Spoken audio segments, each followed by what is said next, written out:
undocumented Well, people. I would point out that Democratic think tanks and rhetorics have talked about... I'm asking about senators. Any Democratic senators you would level that charge against? I think there are Democrat senators who have supported open borders. What I was doing is clarifying when you pointed out a headline from an article. Not a headline, a quote of yours. Which was related to border security, and we just had an overwhelming popular vote for President Trump where border security was top of the mind. Well, I think it's important to note, I do stand by my rhetoric standing up for strong borders and the American people. Kaine doesn't hold back, and Stefanik can't escape her own words. Senator McCormick. Senator Kaine. Thank you, Mr. Chair, and congratulations, Representative Stefanik, for the nomination.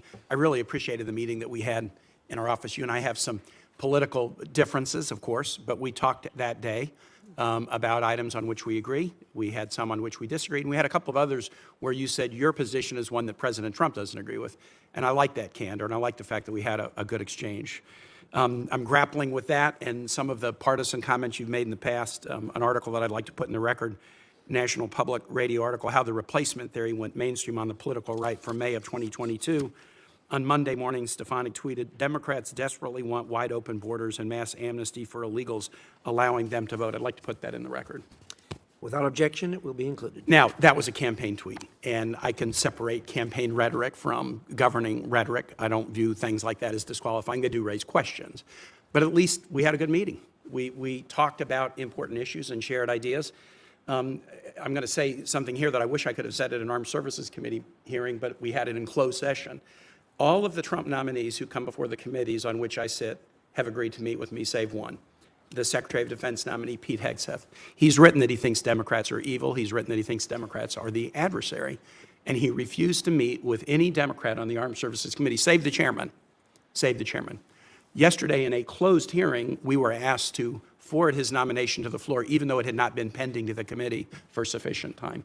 My colleagues asked, hey, why would we give a waiver to someone who wouldn't even agree to meet with us? That nominee would disrespect Democrats, okay, that's fine. But I didn't think my committee colleagues on the Armed Services Committee would have disrespected us. And I'll just say to all of my Republican colleagues here, if there is ever a nominee by any president who refuses to come meet with you when you're on the committee of jurisdiction overseeing that nominee, I will publicly raise hell on your behalf. Nominees should meet with the committees, just as Representative Stefanik did. And Representative Stefanik, while I have a question about some of the campaign rhetoric, I'm not going to ask you about it because that's in the past. I do appreciate the fact that you were courteous, informed, civil, and candid in the meeting with me. I told you I had two concerns, engagement and the Western Hemisphere. You've convinced me that you were nominated for this position not to disengage, but to engage, and I appreciate that. In fact, you wanted this position, and you wouldn't have wanted it otherwise, and that's great. On the Western Hemisphere, you're going to be working with the Secretary of State we approved unanimously yesterday, our colleague, Senator Rubio. Senator Rubio talked at some length about a number of topics on the Americas the other day, and I want to ask you about one that is particularly challenging right now, and that's Haiti. The situation in Haiti is a disaster. You know that. I mean, you've been on these committees overseeing American national security, and you know that issues like Haiti create immigration challenges and all kinds of other challenges that are bad on the humanitarian front and can cause problems for allies like the Dominican Republic and cause problems for us.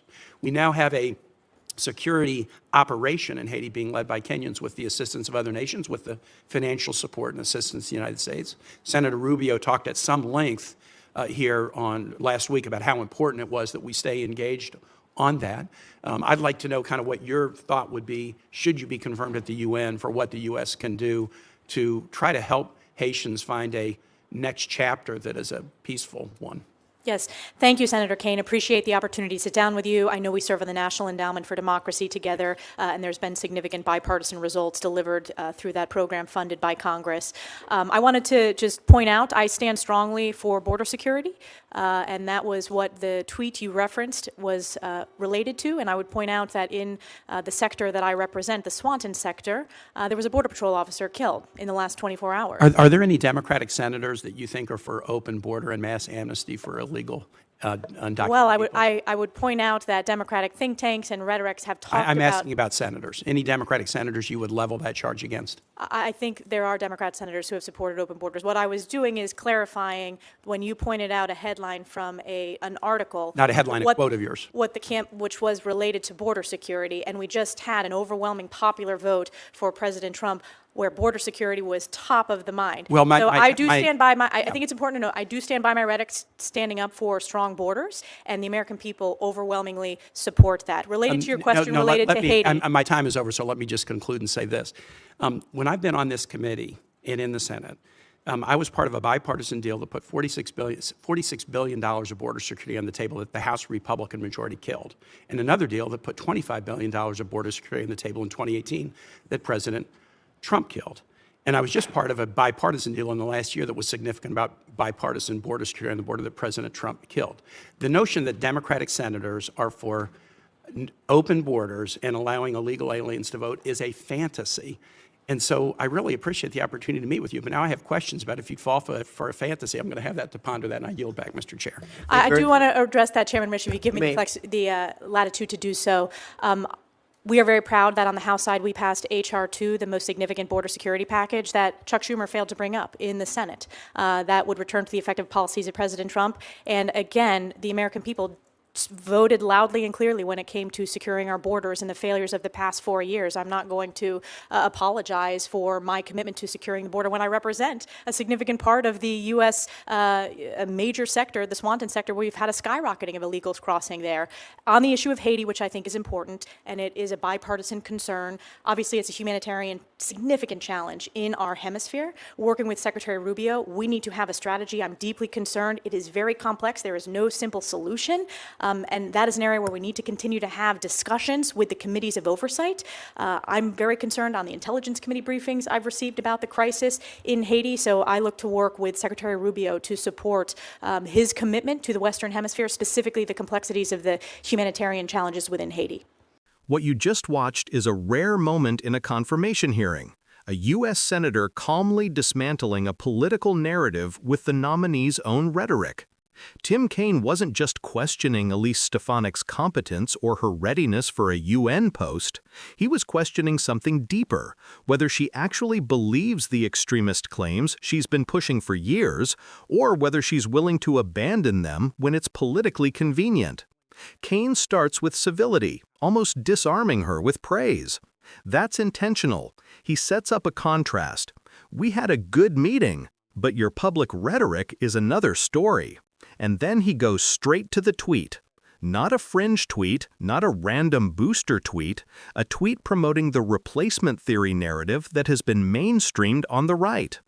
And Stefanik immediately does what they all do when the rhetoric gets exposed. She tries to launder it as border security. But Kaine doesn't let her escape.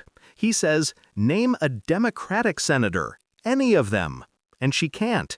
She literally cannot name a single Democratic senator she thinks wants open borders or mass amnesty or illegal immigrants voting. Because she knows what Kaine knows. Those claims aren't real. They're propaganda. Then Kaine does something Stefanik wasn't prepared for. He brings receipts. He lists the actual bipartisan border security deals that Democrats supported, billions in funding, that Republicans and Trump personally killed. That's the part the political media rarely highlights. The GOP keeps killing its own border bills because they want the narrative, not the solution. And when Kaine says it's a fantasy, that's not exaggeration. It's a direct accusation that Stefanik is endorsing political fiction as truth. And that's what makes his final line so devastating.